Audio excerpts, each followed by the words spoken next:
Hello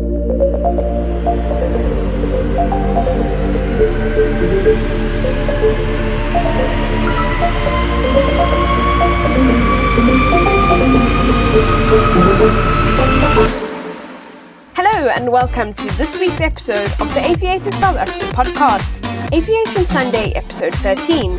My name is Kabir and I'm the host on the show with Warwick. Today on the show we'll be joined by our fellow aviation enthusiasts Thomas and Aviation. Today on the show we'll be talking about the future of narrow-body airliners, US passenger numbers plateauing, and Heathrow T5 is becoming a OneWorld hub. Send us your questions at theaviatorsouthafrica@gmail.com or in the comments section below for future Q&As. Enjoy the podcast.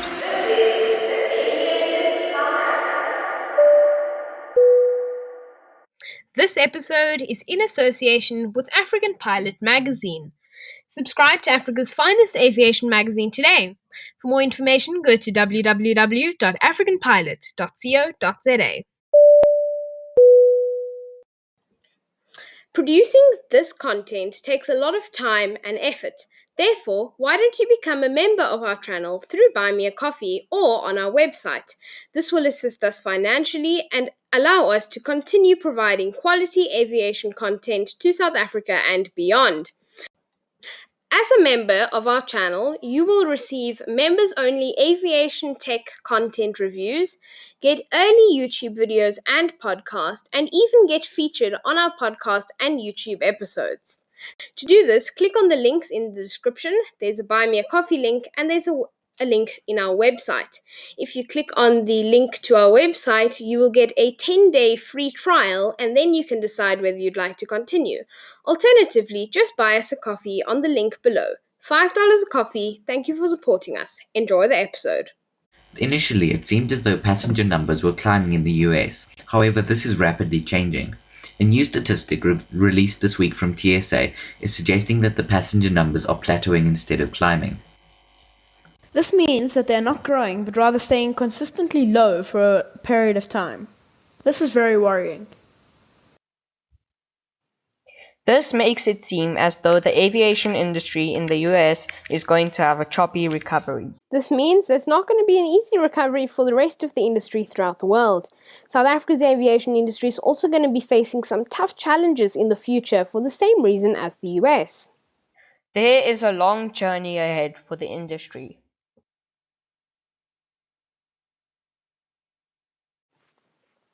We are now going to have a discussion about the aviation industry, and it's actually very scary with the US passenger numbers. But we're going to bring the situation back to South Africa and really have a discussion about this. So, it's really hectic actually what is going on around the aviation industry. And who knows, right, what's going to happen and what the future holds, like we said with narrow bodies. So recently, African Pilot magazine, big shout out to them. Thank you for helping us with everything in general. They went scouting to some of the South African airlines, Seme, Airlink, etc. And we're not going to run you through their findings, but we're going to have a discussion about the situation in South Africa.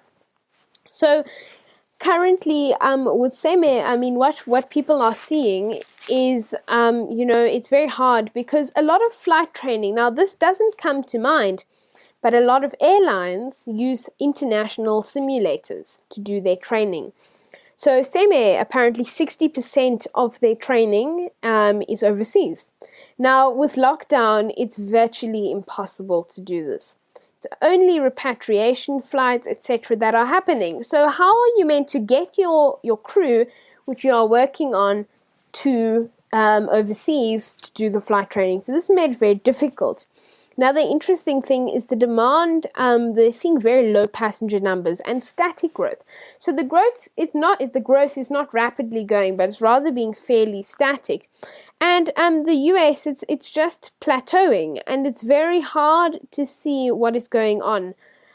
So Tom? So as you said, it's such a scary thought. I mean, even including the Seme thing, the US passengers, if people aren't going to come back to aviation soon, the industry in the US might take a very, very hard hit. And I think it's it's so scary to see. I mean, the only way you can get customers back is by actually like giving something to, for lack of a better term, sweeten the pot, so that to convince people to go back on. And obviously that's a last resort type of thing, and it's kind of scary that we'll have to be resorting to that if things don't change in the near future.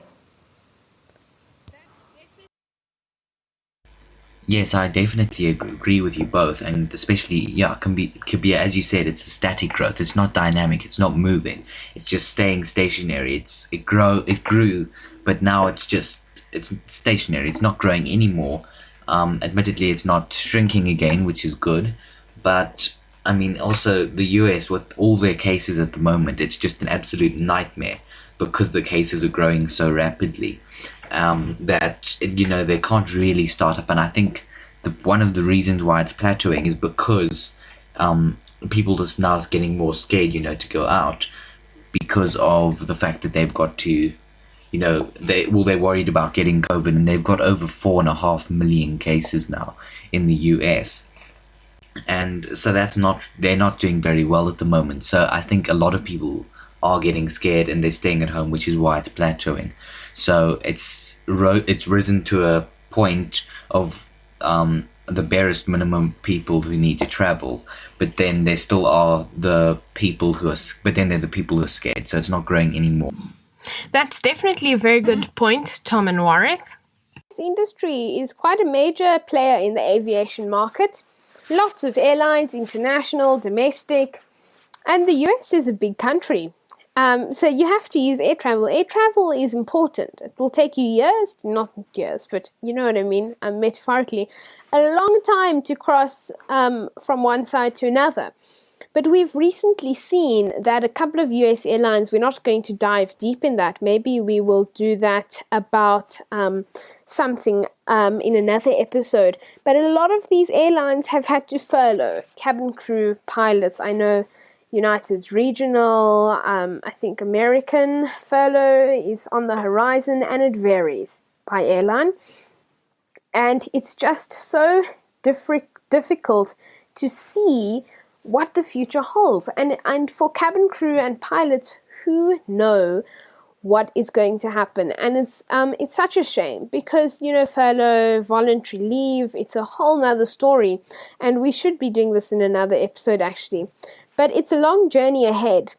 And if one of the biggest countries and the biggest players in the aviation industry is struggling to, keep up the passenger market, even when it seems, oh yes, we are slowly starting to improve, etc., then it's very scary and it's a very difficult thought. Devarshan, do you think that it is going to be a very long journey, or do you think it's going to resolve itself quite quickly? Well, Kabir, yes, I do think it's going to be a very long journey for the US aviation industry, because it will take quite some time to get back up, because right now the US cases are like bouncing off the rooftops. That's true. They're bouncing off the rooftops and it's very hard to control it.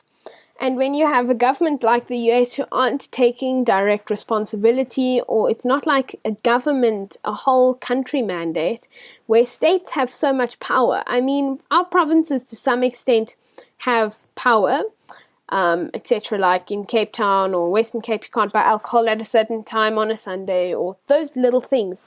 But in the US, the states have complete control, whether or not masks should be mandated, etc. And that is also struggling with the aviation industry, because you, at the same time, you're trying to keep your passengers safe, build up your demand, and it's very hard to see the future. And it's very hard to keep it going. So this is definitely very concerning. The numbers are very concerning, but we'll have to just wait and see.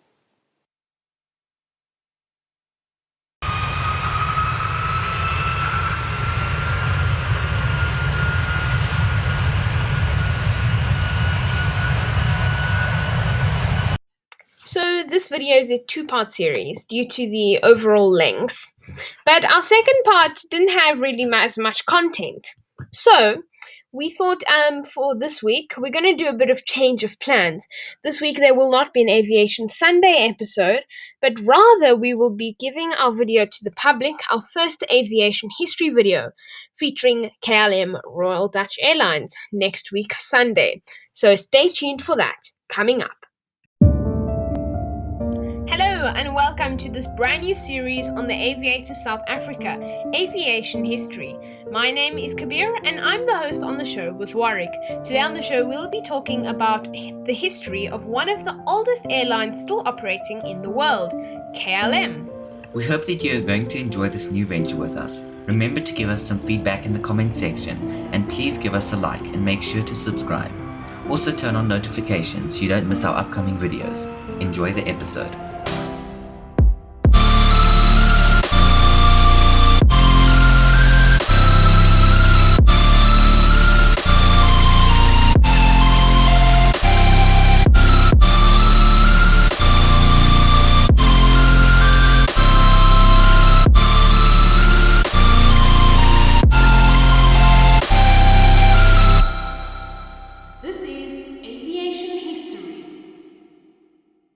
This is an extension of the Aviators South Africa podcast. Find us on Google Podcasts, Spotify, Anchor and more. Look in the description for the links. Also, please like and subscribe. Happy flying!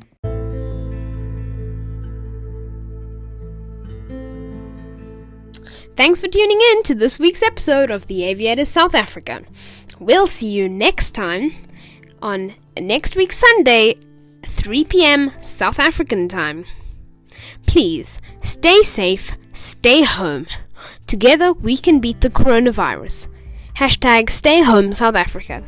To find out more about the coronavirus, visit sacoronavirus.co.za for more information. There is also a WhatsApp support number at 0600 123 456. That is 0600 123 456. Stay safe, South Africa.